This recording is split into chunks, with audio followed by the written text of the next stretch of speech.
નમસ્કાર, આપ જોઈ રહ્યા છો નેશન પ્લસ ન્યૂઝ. હું છું આપની સાથે હિરલ પંડ્યા. વડોદરા શહેરની સરકારી હોસ્પિટલો વારાફરતી વિવાદોના ઘેરામાં આવી રહી છે. હજી એસએસજી હોસ્પિટલમાં કોલ્ડ રૂમની બેદરકારીનો વિવાદ જ્યાં શાંત પડ્યો છે, ત્યાં બીજી તરફ ગોત્રી જીએમઈઆરએસ હોસ્પિટલમાં નર્સની બેદરકારી સામે આવી છે. આણંદ જિલ્લાના ભેટાસી ગામની એક પરિણીતાને ટીબીની સારવાર માટે વડોદરાની ગોત્રી જીએમઈઆરએસ હોસ્પિટલમાં દાખલ કરવામાં આવી હતી.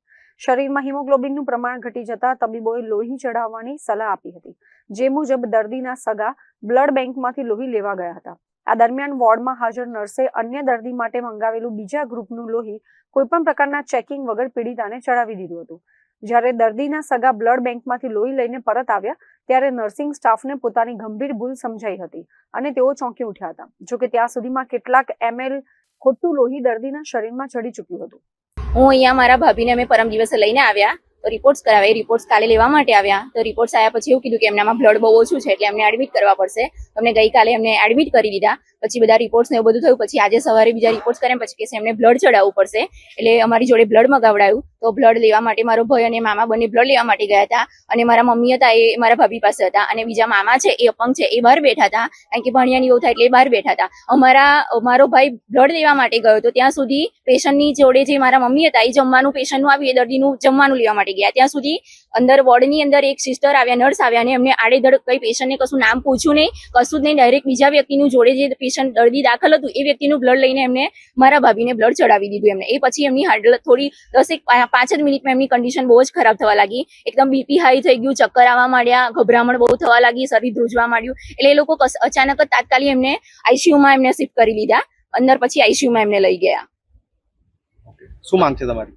બસ અમારી એ જ માંગ છે કે જે સિસ્ટર જે નર્સની ભૂલના લીધે જે કન્ડિશન મારા ભાભીની હાલત ખરાબ થઈને બસ એ નર્સને એની ખિલાફ જે સરકારી કાર્યવાહી જે થવી જોઈએ, જે પગલા લેવા જોઈએ એ લેવા જોઈએ. આજે મારી ભાભી પાસે થયું એની ભૂલના લીધે કઈ બી થઈ શકે છે. મારી ભાભીને અત્યારે હાલત નોર્મલ છે પણ કઈ બી થઈ શકે છે. આ હું ચાહું છું કે કઈ બીજી વ્યક્તિ સાથે ના થાય. જે એ ભૂલ એની ભૂલનું પરિણામ આપણે ના ભોગવવું પડે. અહીંયા આપણે પેશન્ટને દર્દીને અહીંયા સારી સારવાર મળે એના માટે લઈને આવતા હોઈએ છીએ અને એ લોકોનું ભૂલનું પરિણામ આપણે ના ભોગવવું પડે. બસ મારી એ જ માંગ છે કે એના ખિલાફ જે બી પગલા લેવા જોઈએ એને સસ્પેન્ડ કરવી જોઈએ. મારું તો એવું જ કેવું છે કે એને સસ્પેન્ડ, એટલીસ્ટ એને પેશન્ટ એનું નામ તો પૂછવું જોઈએ ને કે ભાઈ દર્દીનું નામ શું છે, એ વ્યક્તિનું બ્લડ છે કે નહીં. એની પાસે વ્યક્તિને ખબર ના હોય પણ એની પાસેના સગા જે રહ્યા હોય એમને બોલાવીને પૂછે કે બ્લડ આવી ગયું છે તમારું, ડાયરેક્ટ બીજા વ્યક્તિનું લઈને બીજા પેશન્ટનું લઈને એને બ્લડ ચડાવી દીધું. તો મારી એટલી જ માંગ છે કે જે નર્સ છે, જે સિસ્ટર છે એને સસ્પેન્ડ કરો. એની ખિલાફ જે બી સરકારી કાર્યવાહી છે એની ખિલાફ પગલા લો. મારું તો એક જ કેવું છે કે એને સસ્પેન્ડ કરો. આ એક વ્યક્તિ સાથે ભૂલ થઈ બીજી વ્યક્તિ સાથે ના થાય અને એને ભૂલ કરીને એ કોઈ બીજું વ્યક્તિ ના કરે.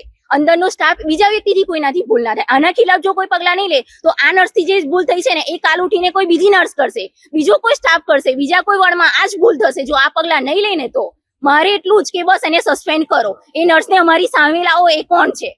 અત્રે ઉલ્લેખનીય છે કે ખોટું લોહી ચડાવવાના કારણે પરિણીતાની તબિયત એકાએક લથડી હતી, જેને પગલે તેને તાત્કાલિક આઈસીયુમાં ખસેડી સારવાર આપવામાં આવી હતી. આ ઘટનાને લઈને દર્દીના પરિવારજનોએ હોસ્પિટલમાં હંગામો મચાવીને નર્સિંગ સ્ટાફ સામે કડક કાર્યવાહી કરવાની માંગ કરી હતી. ઘટનાની ગંભીરતા જોતા ઉચ્ચ અધિકારીઓ હોસ્પિટલ દોડી આવ્યા હતા અને સમગ્ર મામલે તપાસના આદેશ આપ્યા છે. કેમેરામેન નવનીત પરમાર સાથે Chirag Patel, Nation Plus News, Vadodara. સમાચારોના સતત અપડેટ મેળવવા માટે અમારી નેશન પ્લસ ન્યૂઝની યુટ્યુબ ચેનલને સબસ્ક્રાઇબ કરો, બેલ આઇકન દબાવો અને જોડાયેલા રહો ફેસબુક, ઇન્સ્ટાગ્રામ અને ટ્વિટર પર.